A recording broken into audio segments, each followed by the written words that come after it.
मराठी उखाणे आणि बरंच काही या माझ्या यूट्यूब चॅनलवर आज आपण बघूया मेषच्या चुलीवरच्या भाज्या। आजची भाजी आहे फ्लॉवरची। फ्लॉवर सर्वप्रथम गरम पाण्यामध्ये टाकलेला आहे। फ्लॉवरची भाजी करण्या अगोदर तो गरम पाण्यामध्ये किंवा उकळवून गरम पाण्यामध्ये शिजवून घ्यावा थोडा वेळ। त्यानंतर थंड पाण्यामध्ये घालून 2 ते 3 वेळेस धुवून घ्यावा। कढई चुलीवर ठेवलेली आहे, त्यामध्ये तेल गरम झाल्यावर जिऱ्याची मोहरीची फोडणी द्यायची। त्यानंतर 2 चिरलेले कांदे घेतलेले आहेत। कांदा व्यवस्थित फ्राय झाल्यानंतर यामध्ये आता आपण एक वाटण घालूया। कोथिंबीर, खोबरे आणि लसूण हे दळून घेतलेले आहेत। ते सुटेपर्यंत हे जिन्नस परतवून घ्यायचे आहेत। एका बाजूला आपण पाण्यामध्ये फ्लॉवर आणि बटाटा ठेवलेला आहे। फोडणीमध्ये मसाले घालून घ्यायचे आहे। 2 चमचे काळा मसाला, हळद घालून घेतलेली आहे। धना पावडर 2 चमचे घातलेली आहे। लाल मिरची पावडर घालायची आहे, 4 चमचे घातलेली आहे। कारण ही मेषची भाजी असल्यामुळे जास्त होणार आहे, त्यामुळे 4 चमचे लाल मिरची पावडर घातलेली आहे।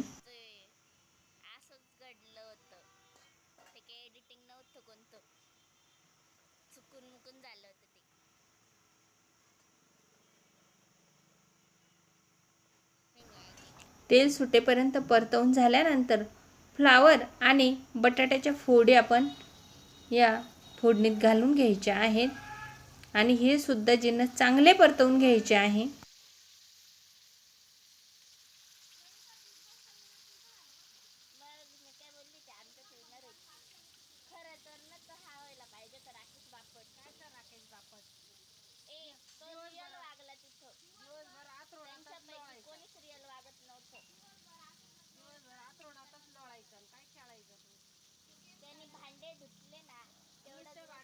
भाजी परतवून झाल्यानंतर या भाजीला गरजेनुसार पाण्याचा वापर करायचा आहे, जास्तही पाणी नको।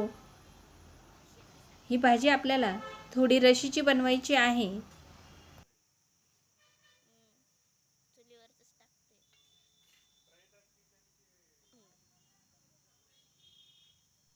मिक्सरच्या भांड्यात वाटण केले होते, त्यामुळे त्या मसाल्याचे पाणी सुद्धा आपण ह्या भाजीत घालून घेतलेले आहे।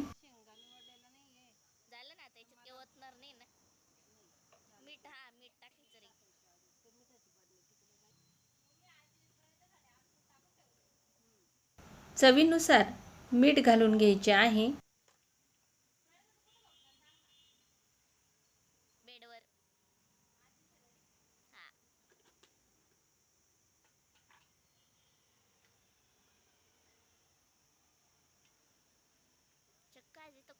आल्यावर हिच्या मोबाईलची क्वालिटी सुधारली नाही तर एवढी भंगार। 10 मिनिटं चांगली उकळी आलेली आहे। ही भाजी आता आपली 10 ते 15 मिनिटांमध्ये तयार झालेली आहे। ही बघा आपली मेषची चुलीवरची भाजी तयार झालेली आहे। अशा प्रकारची चुलीवरची भाजी तुम्हाला आवडत असेल तर एक लाईक अवश्य करा।